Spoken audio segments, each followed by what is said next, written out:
Welcome to export import learning channel. आज के session में हम जानेंगे difference between MEIS and RODTEP, remission of duty tax on export product.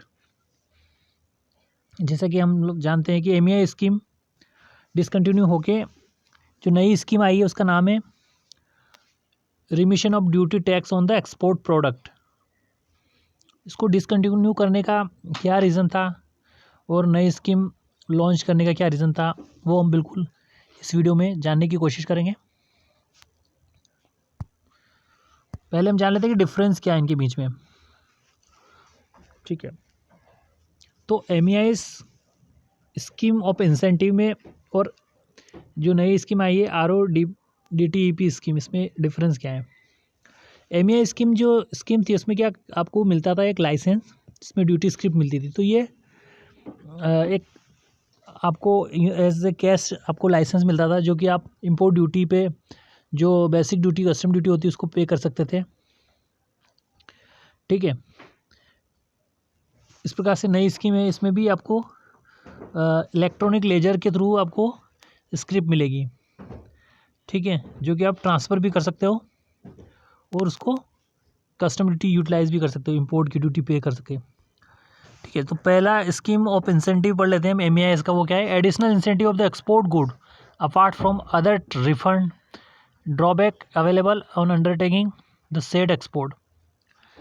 तो MEIS में क्या था कि हमें ड्रॉबैक अलग मिलता था, ओके, और अदर रिफंड अलग मिलते थे। उसकी एडिशनल स्कीम थी इंसेंटिव की, जो कि एक्सपोर्ट को बढ़ाने के लिए गवर्नमेंट के द्वारा निकाली गई थी, जिससे एक्सपोर्टर को अलग से इंसेंटिव मिले और जो एक्सपोर्टर है वो ज़्यादा से ज़्यादा एक्सपोर्ट करें, जिससे फॉरेन करेंसी इंडिया में आए और इंडिया की इकोनॉमी स्थिति बड़े अच्छी हो, ठीक है, स्ट्रॉन्ग हो।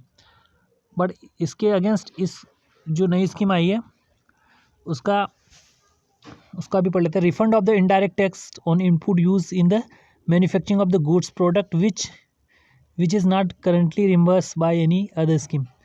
इसमें क्या होता है कि जो इसमें आपके जो इनडायरेक्ट टैक्स आपने पे किए हैं वो रिफ़ंड होंगे। ठीक है, तो जो रिफ़ंड होंगे वो किस केस में होंगे? जब आप कोई गुड्स का मैन्युफैक्चरिंग करके उसका एक्सपोर्ट करोगे। ठीक है, तो करंटली हमने अभी तक ऐसी कोई स्कीम नहीं देखी जिसमें जो अदर इनडायरेक्ट टैक्स हमने पे किए थे वो हमें वापस मिले। तो इस स्कीम के थ्रू हम ये ले पाएंगे। ठीक है, तो WTO कंप्लायंस, तो non compliant with the WTO trade norms. जो MEIS स्कीम थी ये WTO की जो रूल्स थे उसके अगेंस्ट थी, उन रूल्स को फॉलो नहीं करती थी, और इसी कारण इसका एक केस चला था WTO से इंडिया का, और इसमें हम केस हार चुके हैं। इस कारण हमें ये स्कीम डिसकंटिन्यू करनी पड़ रही है। ठीक है, लेकिन जो ये स्कीम नई लॉन्च की गई है वो compliant with the WTO trade norms, जो WTO के नॉर्म्स है उसके अकॉर्डिंग ही है ये। अब बात करें इंसेंटिव और परसेंटेज की, तो इसमें जो फ्री ऑन बोर्ड्स गुड्स की जो वैल्यू होती है फ्री ऑन बोर्ड तक की, जिसमें गुड्स की वैल्यू प्लस ट्रांसपोर्टेशन और कस्टम क्लियरेंस, इसके अलावा इनलैंड हॉलेज, मतलब पोर्ट ऑफ लोडिंग तक के जितने भी खर्चे हुए हैं उस गुड्स में उसकी वैल्यू पे आपको 2 से 5% मिलता था। ठीक है, लेकिन इसकी अगर नई स्कीम की बात करें तो इसमें प्रोडक्ट बेस होगा। ये एक्सपेक्ट कर रहे हैं कि ये लेस देन MEIS स्कीम से होगा। ओके, जो MEIS स्कीम है उससे लेस होगा ये नोटिफाई किया जाएगा बाद में। ठीक है, ये 5, लेकिन MEIS स्कीम मिलती थी हमें 2 से 5% ऑफ द एफओ वैल्यू, ये आपकी इससे कम होगी। ठीक है, अगर बात करें हम मोड ऑफ इशुएंस की, मतलब इशू करने का जो मोड है वो क्या होगा, तो MEIS क्या क्या फॉर्म था? Issuance of the form, transferable script, hard copy and downloadable.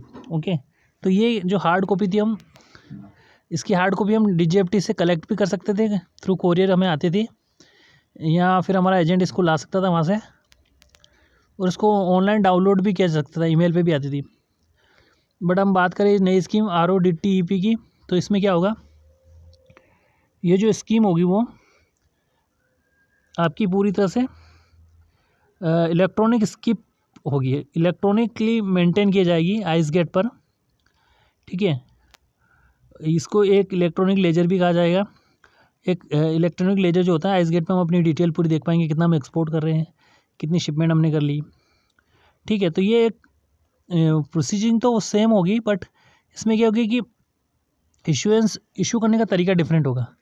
ये आप ऑनलाइन खुद आइस गेट पर रजिस्टर करके एज ए एक्सपोर्टर आप रजिस्टर करके इसको क्लेम कर पाओगे, ठीक है। और इसको आप किसी को ट्रांसफ़र भी कर सकते हैं, जो भी कोई अदर एक्सपोर्टर है उसको ट्रांसफ़र भी कर सकते हो। तो प्रैक्टिकली अभी तो इस पर वर्क होगा, तो और भी कई चीज़ें नई सामने निकल के आएगी, बट हमने कुछ डिफरेंस थे इसके बिटवीन, वो हमने आपको बताने की कोशिश की यहाँ पे, ठीक है। तो अब जब भी कोई नई चीज़ आती है तो थोड़ा सा उसको सेटअप होने में टाइम लगता है, उसी प्रकार से इसमें भी थोड़ा सा टाइम लगेगा, फिर ये सही हो जाएगी बाद में, ठीक है। तो guys, thank you for watching this session, have a nice day. इसी सेशन के ऊपर और भी हम वीडियो बनाएंगे जैसे जैसे और भी नॉलेज आएगा, ठीक है। Thank you for watching this session, have a nice day.